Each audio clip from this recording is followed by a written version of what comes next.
Success की definition बहुत broad है, हमने सक्सेस की डेफिनेशन बहुत नैरो की है कि मेटीरियली सक्सेस हो गए तो हम सक्सेस हो गए। नहीं, सक्सेस है वास्तव में कि हमारा मन सक्सेसफुल हो जाए, हमारे मन में दुविधा ना रहे। तुमसे बुरी स्थिति थी अर्जुन की। अर्जुन जिस फील्ड में जा रहा था लड़ने से पहले हार चुका था, पूरा टैलेंट था लेकिन मनोबल बिल्कुल डाउन था। बैड टाइम हमेशा, ये नहीं है बैड टाइम आ गया तो हमारे साथ गलत हो गया, बुरा समय सबसे अच्छा है क्योंकि वही अनुभव देकर जाता है। तो ये स्मरण और कर्म का कैसा रिलेशन है? स्मरण करते करते कर्म करो और कर्म करते करते स्मरण करो। और अगर ये दोनों का बैलेंस आप बना गए और आप सक्सीड हो जाओगे 100%। स्मरण केवल ये नहीं है आपको स्मरण करके आपकी कार्य कुशलता को बढ़ाता है, नहीं, ये नहीं है। स्मरण करके आपको समझ में भी आने लगेगा अब मैं कितना करूं या नहीं करूं, या छोड़ूं या करूं या और अच्छा करूं। ये स्मरण का फायदा है। हमारी सबसे बड़ी प्रॉब्लम ये है कि सुख होता है और दुख होता है, दोनों कंडीशन में हम सबसे पहले किसको भूलते हैं? भगवान को भूलते हैं सबसे पहले हम। क्यों भगवान को भूलते हैं? क्योंकि हमारी क्रिया है, जो हमारे एक्शंस है वो भोग वृत्ति के, भोग वृत्ति भगवान को भुला देती है।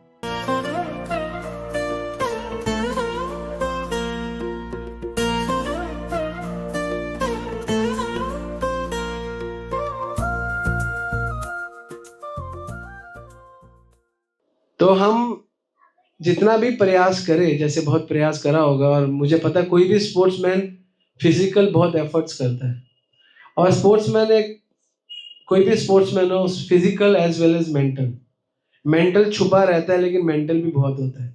फिजिकल तो होता ही है, कंडीशनिंग, और मैं ये सब चीज़ों से निकला हूँ तो मुझे पता भी है ना। अगर अच्छा कोई ट्रेनर होता है तो कंडीशनिंग में ही मार देता है, भगा भगा के करवा करवा के स्ट्रेचिंग करा के, उसके बाद तो आधी हिम्मत, शुरू में तो जब नए नए रहते तो आधी हिम्मत ही नहीं रहती कि बॉल भी फेंक लेंगे, लेकिन फिर धीरे धीरे स्टेमिना बनता है, स्ट्रेंथ बनता है और स्पीड बनती है। तो एक स्पोर्ट्समैन के लिए तीन चीजें बहुत जरूरी है, स्पीड, स्टेमिना और स्ट्रेंथ, तीनों चीजें। और बिल्कुल लाइफ में भी ये तीनों चीजें बहुत जरूरी है। प्रगति करने के लिए स्पीड चाहिए, obviously we are looking for some stamina, because stamina होगा तो यूटिलिटी निकल कर आएगी। और स्ट्रेंथ, कितना स्ट्रेंथ दोनों होती है, mental strength and physical strength. लेकिन हम लोग बहुत एफर्ट्स करते हैं फिजिकल स्ट्रेंथ पे, लेकिन बहुत कम लोग समझते हैं कि फिजिकल स्ट्रेंथ से बहुत इंपॉर्टेंट है मेंटल स्ट्रेंथ। जिनके पास स्ट्रांग मेंटल स्ट्रेंथ है तो वो अच्छा काम कर पाते हैं, हमने ऐसा देखा है। बहुत स्ट्रांग है ना, हमारे भारत के कप्तान रहे महेंद्र सिंह धोनी, मुझे याद है उनका मेंटल स्ट्रेंथ बहुत मजबूत था, तो इसलिए वो इतना सक्सेसफुल बने। और जो भी स्पोर्ट्समैन है उसका मेंटल स्ट्रेंथ बहुत स्ट्रांग होना बहुत जरूरी है। तो ये होगा कैसे? ये किसी कोई सिखा नहीं सकता, कोई कोच या कोई ट्रेनर कोई नहीं सिखा सकता। मेंटल स्ट्रेंथ को आपको बनना है तो ये मन का काम है। मेंटल मतलब माइंड, तो माइंड का गेम है। तो भगवान अर्जुन को भगवत गीता में बोलते हैं तस्मात् सर्वेषु कालेषु माम अनुस्मरण युद्धश्च। भगवान कहते हैं तस्मात् सर्वेषु कालेषु, कालेषु मतलब किसी भी काल में, सर्वेषु मतलब कहीं भी, माम अनुस्मरण युद्धश्च, मेरा अनुस्मरण कर और युद्ध कर। युद्ध करने के लिए मना नहीं कर रहे, बट अनुस्मरण एंड युद्ध। लोग सोचते हैं हम युद्ध पे करेंगे, युद्ध का मतलब अर्जुन के लिए तो युद्ध रियल था, हमारे लिए युद्ध सिंबॉलिक है। सिंबॉलिक समझते हो? सिंबॉलिक को क्या कहेंगे हिंदी में? सांकेतिक युद्ध। हमारे लिए गृहस्थी ही युद्ध है, खाना कमाना उठना फिरना ये सब कुछ। इसलिए अर्जुन को माध्यम बना के भगवान हमको ही सिखा रहे हैं कि माम अनुस्मरण युद्धश्च। हमारा जो स्मरण है वो वीक है और युद्ध बहुत मेहनत करते हैं, लेकिन कोई फायदा नहीं। दोनों चाहिए, इक्वली बैलेंस चाहिए, ये भी बैलेंस ये भी बैलेंस। तो इसलिए जितना हम फिजिकल एफर्ट्स मारते हैं किसी चीज को अटेन करने के लिए, उतना मेंटल एफर्ट्स भी मारने पड़ते हैं। और हमने देखा है इस जगत में जब कोई बहुत हार जाता है तो माँ की गोद सबसे बड़ा कंफर्ट होता है। कोई एसी रूम नहीं होता, कोई मखमल के गद्दे नहीं होते। माँ को देखना, पिता को देखना, उनके संग रहना बहुत बड़ा। मुझे याद है 2002 में मैं दिल्ली छोड़ के बॉम्बे गया था, 6 महीने में मुंबई रहा, Kandivali east Thakur complex somehow MBA के बाद स्टेपेंट पे हमारी वहाँ पे लगी थी नौकरी, तो 2002 की बात है। तो मैं 6 महीने रहा, मैं मई में गया और नवंबर में आया। और जब मैं आया ना, मुझे ऐसा लगा कि मैं 6 महीने जेल में था। जब वापस आया मुझे लगा मैं अपने घर में आया। इवन वहाँ पे सब कुछ था, बट फिर भी ना माँ थी ना पिता थे और कोई नहीं था, तो अपना नहीं था कोई। तो इसलिए कई बार ये मेंटल स्ट्रेंथ अपने अपनों से ही बनती है। और भगवान कहते हैं ना, माँ मनुष्य स्मरण युद्धस्य, क्योंकि भगवान हमारे सबसे अपने हैं, हृदय में परमात्मा के रूप में साक्षी है। तो अगर आप फिजिकल स्ट्रेंथ पे फोकस कर रहे हो, आपका मेंटल स्ट्रेंथ वीक है, तो भी स्पोर्ट्समैन का लाइफ बहुत अच्छा नहीं है। कोई भी स्पोर्ट्समैन लंबा नहीं खेल पाता बिना मेंटल स्ट्रेंथ के। तो अगर कल को तुम ये सोचते हो कि तुम बहुत प्रैक्टिस कर लोगे और बहुत आगे बढ़ जाओगे, तो हो सकता है कि तुम आगे बढ़ भी जाओ, और हो सकता है ना भी बढ़ो। लेकिन अगर तुम मेंटल स्ट्रेंथ में रहोगे तो तुम्हें एक अंदर से जो पॉजिटिव ऑरा होगा ना, वो तुमको बहुत आगे लेकर जाएगा। सब कुछ पॉजिटिव ऑरा पे होते हैं।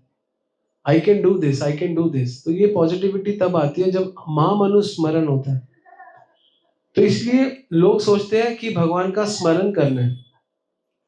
नहीं नहीं, ये एक सीक्रेट है जो भगवान अर्जुन को गीता में समझाते हैं 8वें अध्याय में। कर्म करते हुए भगवान का स्मरण करो, और स्मरण करते करते कर्म करो, तो देखना उसके बाद रिजल्ट। हमारी सबसे बड़ी प्रॉब्लम ये है कि सुख होता है और दुख होता है, दोनों कंडीशन में हम सबसे पहले किसको भूलते हैं? भगवान को भूलते हैं सबसे पहले हम। क्यों भगवान को भूलते हैं? क्योंकि हमारी जो क्रिया है, जो हमारे एक्शन है, वो भोग वृत्ति के, भोग वृत्ति भगवान को भुला देती है। तो इसलिए भगवान बोलते हैं ना कि सर्वेषु कालेषु मां मनुस्मरण युद्धश्च मयि अर्पिता मन बुद्धि। और भगवान कहते हैं मन और बुद्धि मुझको दो, मां वेति असंशय। असंशय मतलब अर्जुन डाउट मत करो, मैं 100% तुमको प्रोग्रेस दिलाऊंगा। तो कोई कितना भी प्रयास करे, बहुत प्रयास भी करे, तो कभी कभी हमारा बहुत प्रयास भी सिद्ध नहीं हो पाता, और कभी कभी बहुत छोटा सा प्रयास भी सिद्ध हो जाता है। ये इसलिए होता है क्योंकि जब प्रयास के साथ स्मरण श्रेष्ठ होता है। स्मरण केवल ये नहीं है आपको स्मरण करके आपकी कार्य कुशलता को बढ़ाता है, नहीं नहीं, ये नहीं है। स्मरण करके आपको समझ में भी आने लगेगा अब मैं कितना करूं या नहीं करूं, या छोड़ूं या करूं, या और अच्छा करूं। ये स्मरण का फायदा है। भगवान आपको सब कुछ गाइड करते हैं।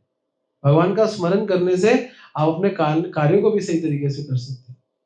तो ये स्मरण और कर्म का कैसा रिलेशन है? स्मरण करते करते कर्म करो, और कर्म करते करते स्मरण करो। और अगर ये दोनों का बैलेंस आप बना गए और आप सक्सीड हो जाओगे 100%। 100%। लोगों को ये सीक्रेट नहीं पता।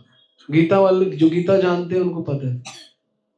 तभी तो भगवान बोले तत् एक अग्र मन कृत्वा। 6:12 गीता, भगवान ने तत् एक अग्र मन कृत्वा, एकाग्र होके, एकाग्रचित होके, एकाग्र होके, तत् एकाग्र मन कृत्वा। भगवान ने, और कैसे? यत चित इंद्रिया क्रिया, अपना यत चित कंप्लीट, इंद्रिया क्रिया पूरी, क्रिया अच्छी करो, इंद्रियां पूरी लगा दो और चित पूरा लगा दो, तीनों।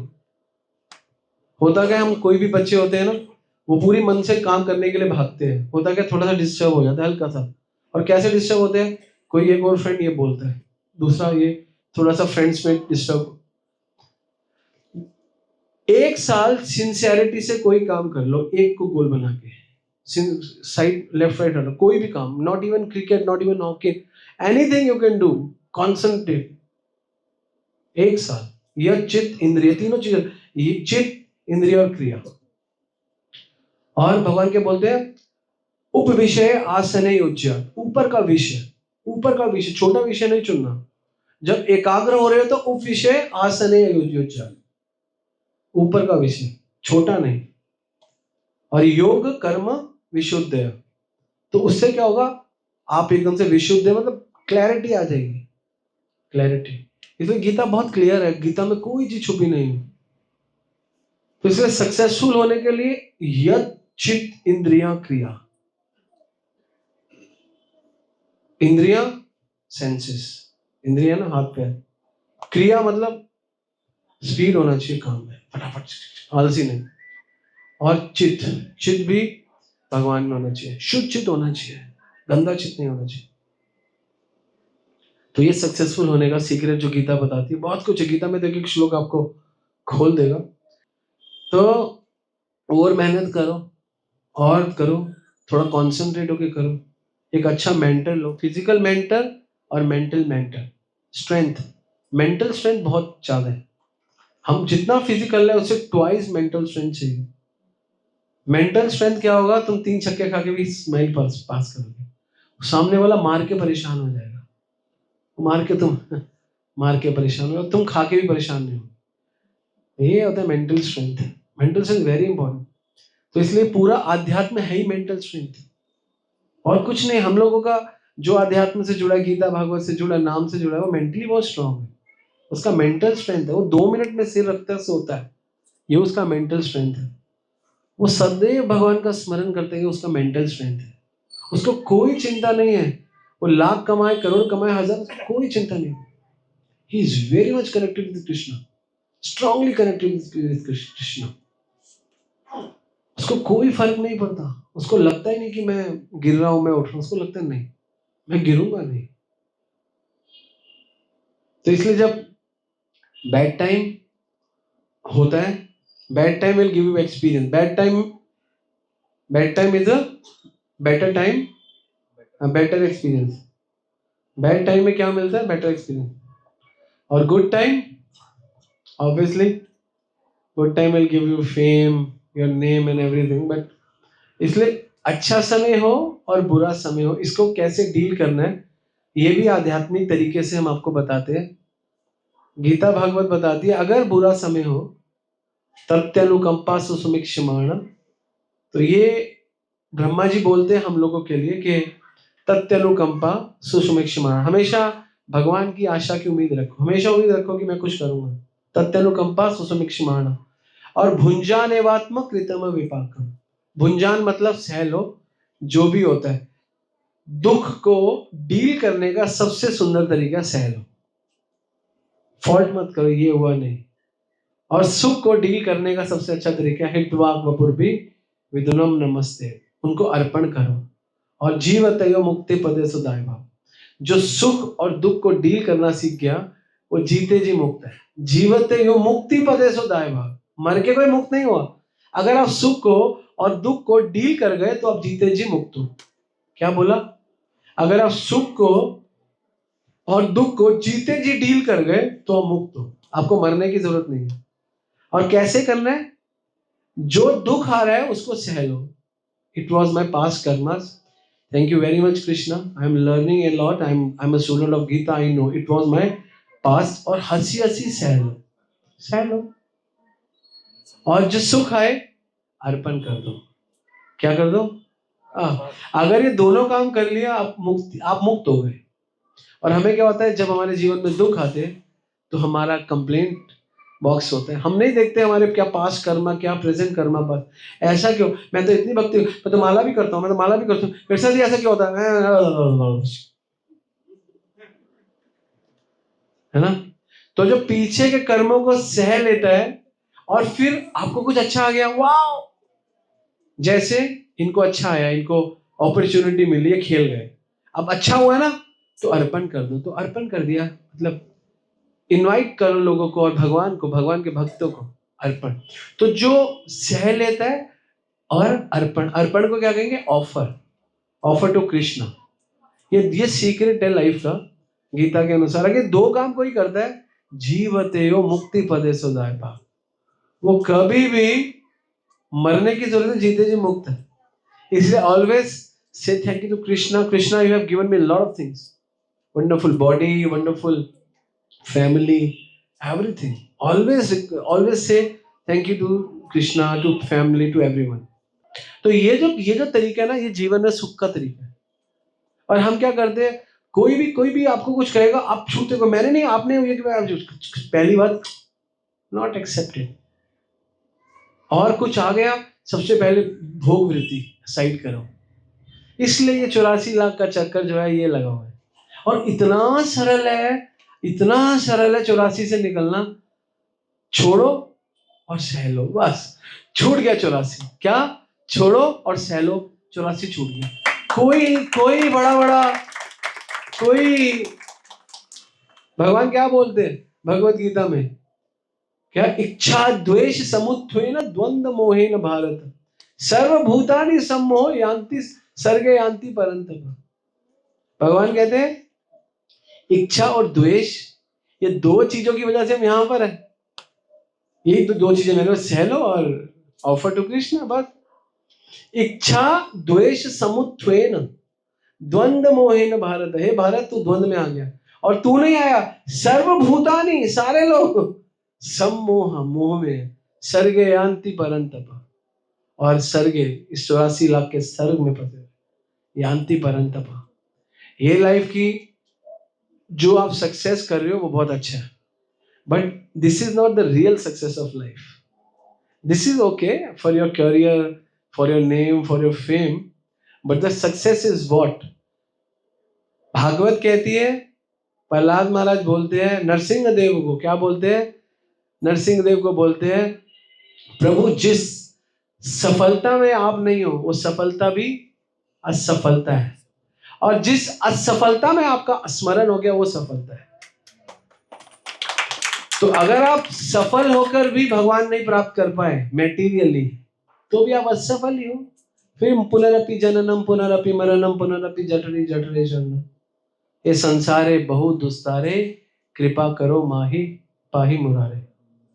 कितना सुंदर है कि अगर इस जगत में कुछ पाकर भी कृष्ण नहीं मिले तो भी आप फेल हो गए, और इस जगत में मान लो आपने बहुत नहीं भी पाया, लेकिन आपकी मदर है ना, अटेन कृष्णा, सक्सेसफुल। बेशक आप बनो क्रिकेटर नहीं बनी, लेकिन successful, because finally attain Krishna, attain Krishna love. सफल वो है जहां पे भगवान है, जहां जो गीता तो यही कहती है, गीता के अनुसार तो भगवान यही कह रहे हैं कि सफल वही है अर्जुन जो मुझे प्राप्त करता है। मच्चित मदगत प्राणा बोधयंत परस्पर कथयंत माम नित्य तुष्यंति च रमन्ति च। अगर तुष्यंति रहना है, रमन्ति रहना है, तो मेरे पास आना पड़ेगा, मेरी कथाएं कीर्तन करने पड़ेंगे। और इसका तुष्टिकरण कोई कर नहीं सकता। ये वास्तव में पूर्ण है, भगवान पूर्ण है, भगवान की भक्ति पूर्ण है। तो इसलिए लाइफ में सक्सेस होना चाहिए, लेकिन आध्यात्मिक तरीके से भी थोड़ा सक्सेसफुल होना चाहिए, है ना। आप देखो, आप कोई भी काम करो, जब आप मेटीरियली सक्सेस हो गए तो आपकी शादी होगी, है ना। शादी में क्या होता है? शादी भी आध्यात्मिक तरीके से होती है। उसमें मेटीरियल नहीं होता कि लड़का लड़की आ जाओ, चलो घूमने जाओ, हो गई शादी, ऐसे नहीं। समाज आता है, समाज को साक्षी बनाते हैं। माता जी सबको बुलाएगी, आओ मेरे बेटे की शादी है ना, सबको बुलाएगी, समाज को साक्षी बनाया जाता है। केवल समाज से नहीं चलेगा, अग्नि को साक्षी बनाया जाता है। केवल अग्नि से नहीं चलेगा, ब्राह्मण जो यज्ञ करते हैं उनको साक्षी बनाया जाता है। तो ब्राह्मण से भी नहीं चलेगा, मुहूर्त को साक्षी बनाया जाता है, ऊपर चंद्रमा सूर्य सबको साक्षी बनाया जाता है। इतने सारे साक्षी बनते हैं, अप्रूवल होती है। आजकल तो कोर्ट भी साक्षी बनती है, कोर्ट मैरिज होती है, हम भी साक्षी बनेंगे, क्योंकि जो बाकी सब साक्षी है, लोग इतने गिर गए हैं, इनको मानते ही नहीं, हम तो कोर्ट को मानेंगे। तो ये साक्षी बनने का मतलब क्या है? What does it mean? इसका मतलब है कि कोई भी कार्य करेंगे, चाहे मेटीरियली रह रहे हैं, लेकिन स्पिरिचुअली तड़का लगाना पड़ेगा, तभी कार्य सिद्ध होगा। तो लाइफ में सक्सेसफुल वही है जिसके पास भगवान है। जिन जिन ने ये मोती लूटे वो तो माला माल हुए, धन दौलत के बने पुजारी, अंत में सोने चांदी वालों सुन लो, बात सुनाऊं खरा खरी, ले लो रे कोई राम का प्यारा, शोर मचाऊं गली गली, बोलो राम बोलो राम बोलो राम राम। इसलिए सक्सेस की डेफिनेशन बहुत ब्रॉड है। हमने सक्सेस की डेफिनेशन बहुत नैरो की है कि मेटीरियली सक्सेस हो गए तो हम सक्सेस हो गए, नहीं। सक्सेस है वास्तव में कि हमारा मन सक्सेसफुल हो जाए, हमारे मन में दुविधा ना रहे। आपको पता है, स्पोर्ट्समैन जब नाम कमा लेते हैं, सारे स्पोर्ट्समैन नाम कमा लेते हैं। अब जैसे भारत का एक स्पोर्ट्समैन है, उसका नाम है विराट कोहली, सब जानते हैं। अब वो इतना परेशान है, इंडिया छोड़ दिया, लंदन रह रहा है। क्यों रह रहा है? मुझे क्या चाहिए? पीस चाहिए। यहाँ पे पीस नहीं है। इसका मतलब क्या हुआ कि ये सक्सेस पाकर भी पीस नहीं है। यही तो मतलब हुआ। सक्सेस अपने आप में पीस होती तो किसी भी स्थान में रहता। सक्सेस पीस नहीं है, समझो। लोग सोचते हैं सक्सेस पीस है, नहीं। सक्सेस का रिजल्ट यही है, you are free from all material dirty desires and you have a divine desire to serve Krishna and you are fix into Krishna consciousness and you chant every day 8 rounds 12 rounds of Hare Krishna mahamantra. This is a real success. कोई बात नहीं, अभी आपको test नहीं आता, कोई बात नहीं। टेस्ट इसलिए नहीं आता क्योंकि जीवा कड़वी है,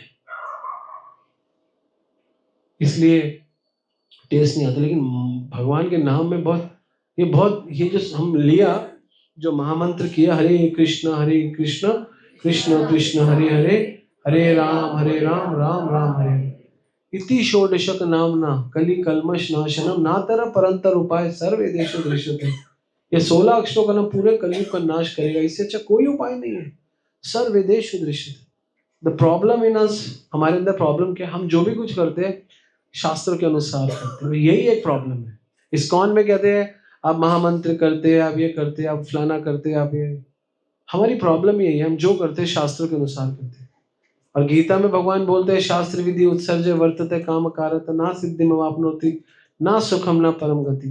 जो शास्त्रों की बात नहीं मानता, ना सिद्धि ना सुख ना परम गति, कुछ नहीं मिलता। तो हमको परम गति चाहिए, हमको शांति चाहिए, हमें सुख चाहिए। इसलिए हम जो शास्त्रों में लिखे वो करेंगे। और हमारे साथ रहने से, भगवान के साथ रहने से, हमारे साथ मतलब गीता भागवत जानने वाले भक्तों के साथ, इस्कॉन में आप किसी के साथ भी रहो, सब गीता जानते हैं, ये फायदा है कि आपको सही रास्ता दिखाएंगे और इसमें कोई मिलावट नहीं है। Purity is the force of devotion. Purity है, पूरा प्योरिटी है। ये बहुत इंपॉर्टेंट है। इसलिए हमें सक्सेस होना है तो हमें सब तरीके से ओवरऑल सक्सेस होना है, नॉट इवन कि मुझे सिर्फ क्रिकेट में सक्सेसफुल होना है। क्रिकेट के साथ साथ घर में सक्सेसफुल होना है, पेरेंट्स के साथ, आगे अपने करियर में सक्सेसफुल होना है, आगे विवाह करोगे मैरिज लाइफ में सक्सेसफुल होना है, उसके बाद आगे लाइफ में पूरा सक्सेस होना है, और फाइनली सक्सेस है you have to attain love of God. Final तो शुरुआत उसकी यहीं से होती है। छोटी छोटी सक्सेस हमें हौसला देती है बड़ी सक्सेस को प्राप्त करने का। तो इसलिए कीर्तन के माध्यम से, कथा के माध्यम से, भक्तों के संग के माध्यम से समझ के जाओ कि मुझे अभी और करना है। अभी ये सफर बहुत कठिन है, मगर ना उदास हो मेरे हम सफर। अभी तो शुरुआत है, अभी करो और करते रहो, इसके बाद तुम्हें और भी बहुत कुछ रास्ते मिलेंगे। अब जिस मूड और पेशेंस के साथ और पैशन के साथ, मूड भी होना चाहिए, पेशेंस भी होना चाहिए और पैशन भी होना चाहिए। कभी कभी पेशेंस होता है, पैशन नहीं होता, पैशन होता है, पेशेंस नहीं होते, सब होना चाहिए। तो ये सीक्रेट है, सक्सेस यही है। This is the secret of success. मुझे याद है जब हम, बहुत एक्सपीरियंस नहीं होता हमको ना अपने काम का ना डिवोशन का, हम बहुत नए होते हैं तो हम बहुत जल्दी हौसला खोते हैं। हौसला कौन बना के रखते हैं? जो घर के बड़े होते हैं वो हमेशा हौसले में रहते हैं। कोई गल नहीं, काके हो जाएगा हौसला देते हैं। उनके पास हौसला आता कहाँ से आता है? वो परचेज नहीं करते, कहीं से खरीदते नहीं, क्योंकि उनके पास बहुत धक्के हैं, बहुत धक्के खाए, और उन्हें पता है कि धक्के खा खा के एक दिन चीज मिल जाती है। हर चीज को प्राप्त करने के लिए भगवान भी चाहते हैं मेहनत करो, क्योंकि अगर मेहनत ही नहीं होगी तो फिर भगवान को भी पसंद नहीं है कोई भी चीज आपको फोकट में मिल जाए। बिना मेहनत के जो चीज मिलती है ना, उसकी कदर भी नहीं रहती है ना। आप कोई चीज खरीद लो 100 रुपए की, आप उसको यूं फेंक दोगे, और आपको पता है ये चीज 10 लाख रुपए की है, तो आप संभाल के रखो। क्यों समझोगे? क्यों संभाल के रखे? क्योंकि आपको उसकी वैल्यू पता है। उसी प्रकार हमें नहीं पता ये ह्यूमन लाइफ की वैल्यू क्या है, हाउ वैल्यूएबल ह्यूमन लाइफ। ये ह्यूमन लाइफ, मनुष्य जीवन बहुत महत्वपूर्ण है, क्योंकि सारी योनियां मनुष्य योनियों के सिवा भोग योनि है। हर योनि में आप भोग कर रहे हो, केवल मनुष्य योनि ऐसी योनि है जिसमें भोग योनि नहीं, कर्म योनि है। अगर कोई शेर किसी बकरी को खाता है तो शेर को पाप नहीं लगेगा, क्योंकि वो भोग योनि है, वो कर्म योनि है ही नहीं।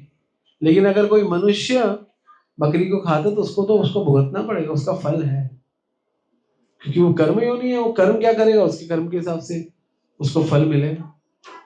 तो इसलिए ये जो मनुष्य योनि है ये टॉप मोस्ट योनि है। बाकी योनियों में आप जो कर रहे हो, आहार निंद्रा भय मैथुन समाना एक पशु बिना, तो सारी योनियों में सब कर रहे हो। धर्मो ही तेषाम अधिक विशेष धर्महीन पशु भी समान। धर्म एकमात्र ऐसी चीज है जो अधिक विशेष है, और धर्महीन पशु भी समान, और जो धर्महीन है वो पशु के समान। तो इसलिए हम लोगों को कर्म करना है, और कर्म भी हमको ऐसा नहीं कि कोई भी कर्म करना है। जैसे कोई कहे हम तो कर्म करते हैं, सब लोग कहते हैं नहीं हम तो कर्म करते हैं, है ना, हम तो बिजनेस करते हैं, नौकरी करते हैं, धंधा करते हैं, कर्म करते हैं। हर कोई कर्म, ये कर्म नहीं है, लगता है इसको कर्म है, लेकिन भगवान कहते हैं कर्मों की गति बहुत गहन है। कर्मण्य बोधव्यम बोधव्यम च विकर्मणा कर्मण्यश्च बोधम ग्रहणा कर्मणा गति। अर्जुन, कर्मों की गति इतनी गहन है तो समझ नहीं सकता। तो भगवान ने पूरी गीता में अर्जुन को कहीं नहीं बोला कर्म करो। भगवान अर्जुन को गीता में बोलते तुम्हें कर्म करने का अधिकार है, कर्मण्य अधिकार से मां फलेषु कदाचित, तुम्हें कर्म करने का अधिकार है। हर जीव को अधिकार है कर्म करने का, लेकिन दिमाग आप में अच्छा कर्म करोगे, गंदा कर्म करोगे, या ऐसा कर्म करोगे जिससे बंधन ना हो। तो जो कर्म बार बार जन्म दिलाता है, कोई भी उठाता है गिराता है, वो कर्म है। और जो कर्म केवल करते रहते हो, गंदा गिराता है, वो भी कर्म है। लेकिन जो कर्म करते हो और बंधन नहीं लगता उसे अकर्म कहते हैं। क्या कहते हैं? और भगवान गीता में कर्म करने के लिए नहीं कह रहे, अकर्म करने के लिए कह रहे हैं। भगवान कहते हैं बुद्धि युक्त जहाती ही, जिनके पास बुद्धि है, जहाती ही मतलब जिनके पास बुद्धि है वो लोग मुक्त हो सकते हैं, बुद्धि युक्त लोग। कैसे? उभे, उभे मतलब दोनों, सुकृत दुष्कृत, वो दोनों कर्मों से बाहर आए, अच्छे कर्मों से और बुरे कर्मों से।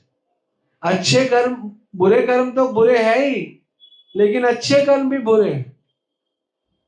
भगवान कहते तस्मात् योगायुष्व, और योग में आ जाओ, और योग कर्म से कौशल, और योग में आके ऐसे कर्म करो कि कर्म में कुशलता है। कर्म कैसे करने चाहिए? कुशल कर्म करने चाहिए। मोदी जी एक स्लोगन देते हैं ना, कुशल भारत कौशल भारत। कुशल कर्म करने चाहिए, और कुशल कर्म करने के लिए पूरी गीता बोली गई। अर्जुन तो कर्म ही नहीं कर रहा, कहते मैं तो लड़ूंगा ही नहीं। भगवान कह रहे कर्म कर, फिर कर्म करते करते करते करते भगवान कह रहे कुशल कर्म कर। योग कर्मसु कौशलम।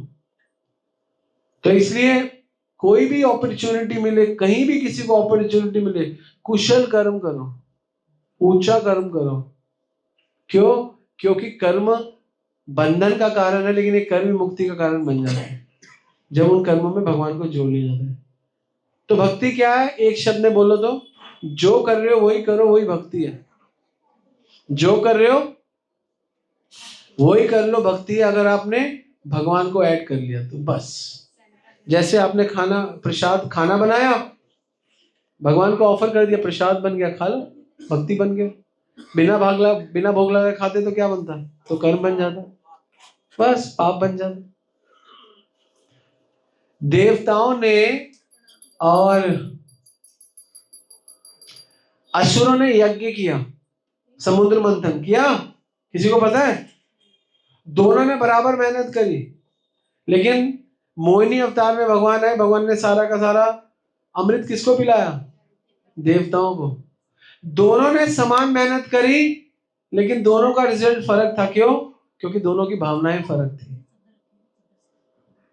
दोनों की भावनाएं फर्क थी। तो कर्म आप कुछ भी करो, अगर कर्म के पीछे की भावना ही सही नहीं है तो आपको रिजल्ट क्या आएगा? और भावना कैसे बनती है? भावना तो सही ज्ञान से बनती है।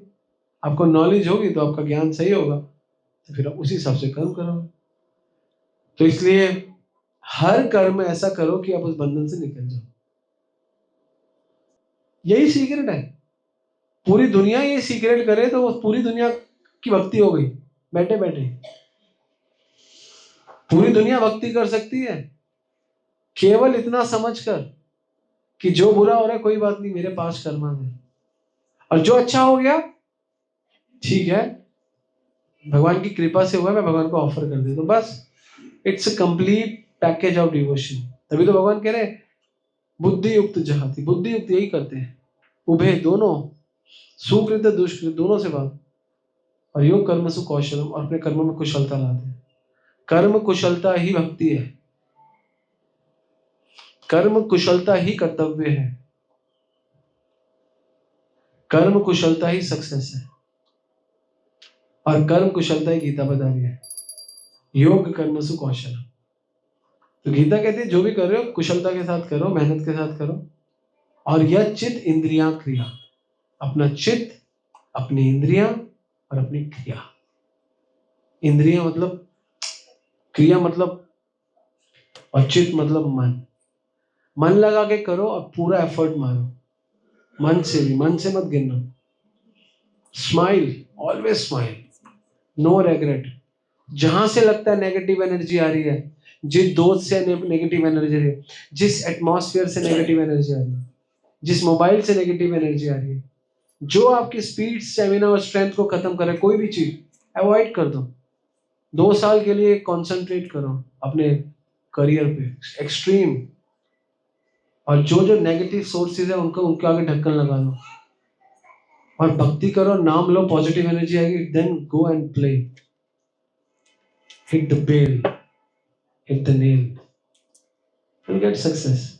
सीक्रेट, हर चीज मैदान पे नहीं सीखी जाती। युद्ध तो किया अर्जुन ने, लेकिन अर्जुन ने पूरा का पूरा ज्ञान कृष्ण से लिया, और तुमसे बुरी स्थिति थी अर्जुन की। अर्जुन जिस फील्ड में जा रहा था लड़ने से पहले हार चुका था, पूरा टैलेंट था, लेकिन मनोबल बिल्कुल डाउन था, पूरा डाउन था मनोबल। 7वें श्लोक में बोलता है मैं आपका शिष्य बनना चाहता हूँ, कापण्य दोषोपत स्वभाव पच्छामि त्वाम धर्म सम्मूढ़ चित्त। मुझे समझ में नहीं आता क्या धर्म है, शिष्यस्तेन शरीरं त्वाम प्रपन्नम, मुझे बनाओ। और 9वें श्लोक में कहता है मैं लड़ूंगा नहीं, खुद ही कंक्लूजन, शिष्य बन के भी गिर गया। लेकिन अर्जुन के पास एक अच्छी चीज थी, क्या थी? अर्जुन ने छोड़ा नहीं भगवान को, 18वें अध्याय तक छोड़ा नहीं। तो जीवन में उतार चढ़ाव हो तो अर्जुन से एक चीज सीखनी चाहिए, छोड़ो मत कभी भगवान को, छोड़ो मत कभी Krishna. Success and failure part of a coin, but you keep coin in your pocket, because sometime head will come, not this time but next time head will come. How many time tail will come? 2 times, 3 times, 4 times, sometime. Coin in my hand, coin खो दिया फिर सब खो दिया। जब तक coin है तब तक होप है, जब तक कृष्ण है होप है, नेवर लूज कृष्ण। तो अर्जुन ने अंत समय से पहले अध्याय में हारा, दूसरे में भी भगवान ने उसको गीता का ज्ञान दिया, आत्मा का, लेकिन अर्जुन की एक क्वालिटी थी, छोड़ा नहीं भगवान को। ये हमेशा याद रखना, छोड़ना मत कभी। जो छोड़ता है वो खो देता है, यही सत्य है। और जो भी कहते हैं ना bad time is a better experience of life, ये बिल्कुल ठीक बात है। बैड टाइम हमेशा ये नहीं है बैड टाइम आ गया तो हमारे साथ गलत हो गया। बुरा समय सबसे अच्छा है, क्योंकि वही अनुभव देकर जाता है। सही समय में तो आप मत होते हो, मत होता है ना, उसको कोई अनुभव नहीं आता, बुरे समय में अनुभव आता है। अगर तुक्के से कोई एज लग के छक्का चला जाए ना तो हम भूल जाते हैं कि गया, रन आ गए, खत्म बात। लेकिन एज लग के बोल्ड हो जाए ना, वो याद रखते हैं एज लगा क्यों, वो तो छक्के में भी लगा था, वो ध्यान नहीं है ना, लग गया चला गया खत्म, रिजल्ट आ गया ना। लेकिन वो एज लग के विकेट पे लग गया, उस पर कॉन्सेंट्रेट करेंगे, आगे से एज नहीं खेलना। अरे जो तूने लपेड़ा मारा वो भी नहीं खेलना, वो भी गलत शॉट था, वो भी सही शॉट नहीं था, वो भी गलत था। क्योंकि लेकिन रिजल्ट पॉजिटिव था ना, इस वजह से उस पर फोकस ही नहीं, नेगेटिव पे फोकस ही ना था। तो इसलिए जीवन में चाहे नेगेटिव हो चाहे पॉजिटिव हो, सुखे दुखे भूलो ना को, वदने हरि नाम बोलो रे, गाय गोरा मधुर स्वरे। भूलो मत भगवान को, साथ में रखो अर्जुन की तरह, 18 अध्याय तक छोड़ना नहीं। ठीक है।